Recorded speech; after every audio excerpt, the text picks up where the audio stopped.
Hello friends, welcome to real cook food and vlogs. ഇന്നത്തെ recipe എന്ന് പറയുന്നത് സിമ്പിളായിട്ടുള്ള ബ്രേക്ക്ഫാസ്റ്റിനും ഡിന്നറിനൊക്കെ പറ്റിയിട്ടുള്ള ഒരു റെസിപ്പിയാണ്. ചെറുപയർ സ്റ്റഫ്ഡ് പറാത്തയാണ് കേട്ടോ. ഗോതമ്പ് പൊടി വെച്ച് നല്ല ഹെൽത്തി ആയിട്ടുള്ള റെസിപ്പിയാണ്. അപ്പോൾ എല്ലാവരും ട്രൈ ചെയ്ത് നോക്കുക. വീഡിയോ ഇഷ്ടപ്പെട്ടാൽ ലൈക്ക് ചെയ്യുക. അപ്പോൾ നമുക്കിത് എങ്ങനെ ഉണ്ടാക്കാൻ നോക്കാം.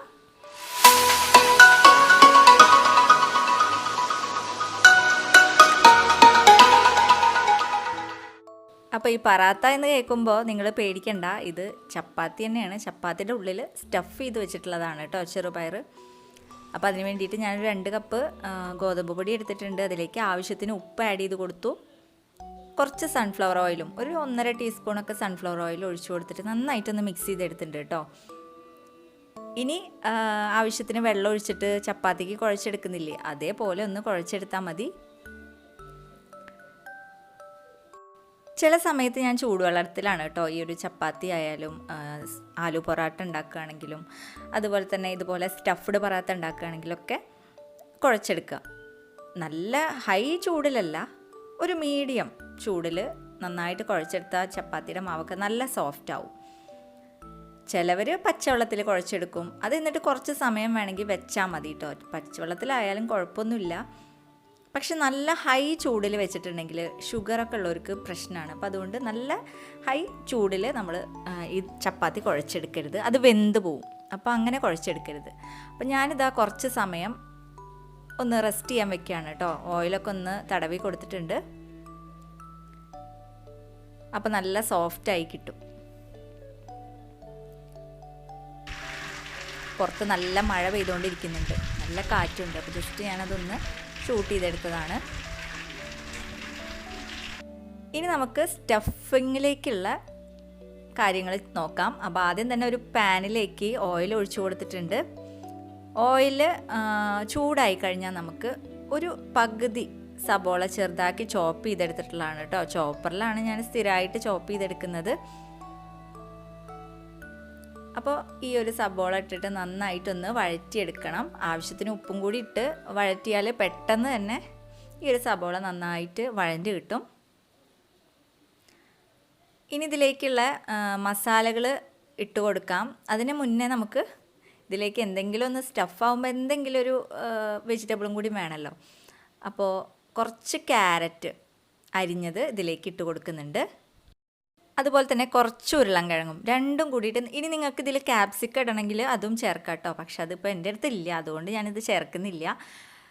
അപ്പോൾ രണ്ടും കൂടി ഇട്ടിട്ട് നന്നായിട്ടൊന്ന് അടച്ച് വെച്ചൊന്ന് വേവിച്ചെടുക്കുക. പെട്ടെന്ന് ഇത് നല്ല ഗ്രേറ്റ് ചെയ്തെടുത്തതല്ലേ, അതുകൊണ്ട് പെട്ടെന്ന് റെഡിയാവും.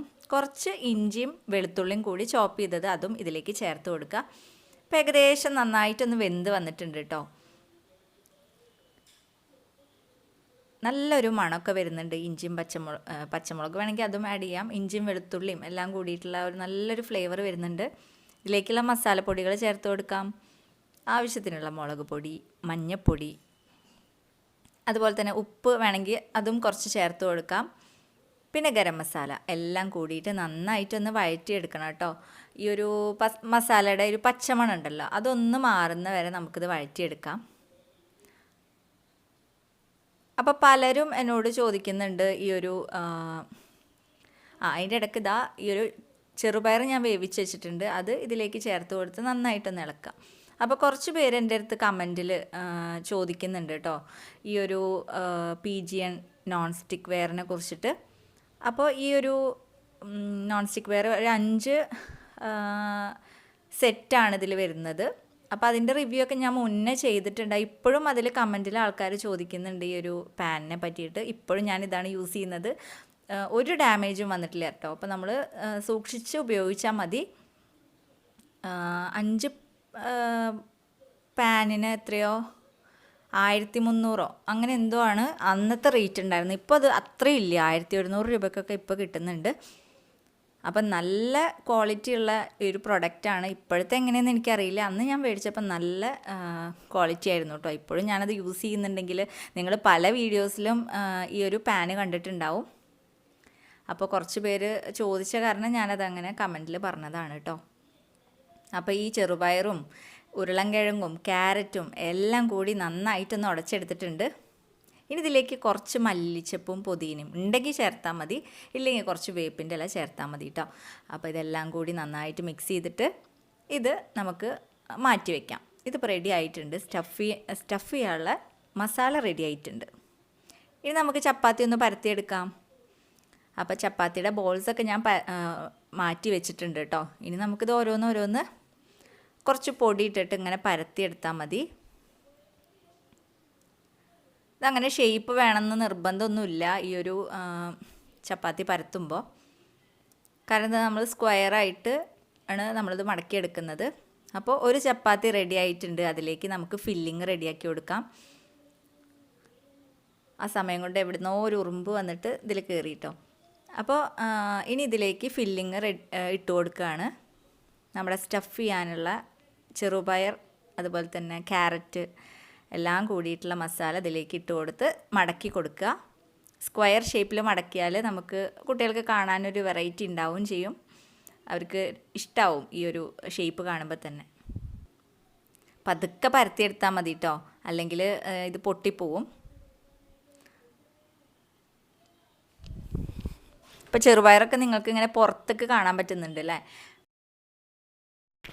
ഇനി നമുക്ക് ചുട്ടെടുക്കാം. അതിന് വേണ്ടിയിട്ട് ഒരു പാൻ വെക്കുക.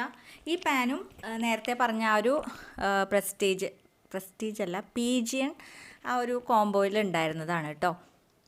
അപ്പോൾ ഇനിതാ ഈ ചപ്പാത്തി ഇതിലേക്ക് ഇട്ട് കൊടുക്കുക. എന്നിട്ട് കുറച്ച് ഓയിലോ നെയ്യോ എന്തെങ്കിലും മുകളിൽ തടവി കൊടുക്കുക. ചൂടായി കഴിഞ്ഞാൽ തിരിച്ചിട്ട് അങ്ങോട്ടും ഇങ്ങോട്ടും ഇട്ട് മറിച്ചിട്ടിട്ട് നമുക്കിത് വേവിച്ചെടുക്കാം കേട്ടോ. ഉള്ളിലത്തെ സ്റ്റഫൊന്നും വേവേണ്ട ആവശ്യമില്ല. അപ്പോൾ നമുക്ക് ആ പുറത്തത്തെ ആ ഒരു ഭാഗം മാത്രം നന്നായിട്ട് വെന്ത് കിട്ടിയാൽ മതി.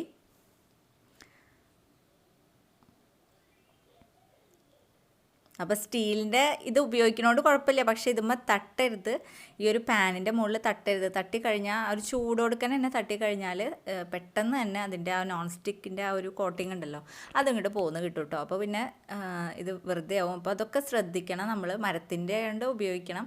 പക്ഷേ എനിക്കിത് മറിച്ചിടേണ്ട എളുപ്പത്തിന് ഞാൻ അതുമ്പോൾ തട്ടിക്കാതെയാണ് പതുക്കെ മറിച്ചിടുന്നത്. അപ്പോൾ ഇതാ നമ്മുടെ ചപ്പാത്തിയൊക്കെ ഏകദേശം വെന്ത് വന്നിട്ടുണ്ട് കേട്ടോ. ഉണ്ടോ, അങ്ങോട്ടും ഇങ്ങോട്ടും തിരിച്ചിട്ടിട്ട് വേവിച്ചെടുത്തു.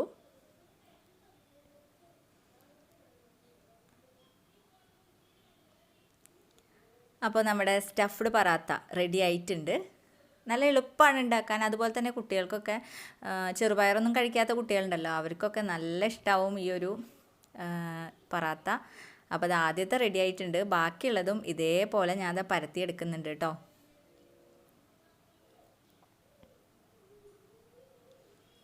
ഇതിലേക്ക് നമുക്ക് വേറെ കറികളൊന്നും ഉണ്ടാക്കണ്ടല്ലോ, ഇത് മാത്രം മതി. അപ്പോൾ രണ്ടാമത്തും ഇതേപോലെ സ്റ്റഫ് ചെയ്തെടുക്കുകയാണ്. എന്നിട്ട് ഇതേപോലെ ചുട്ടെടുക്കുക.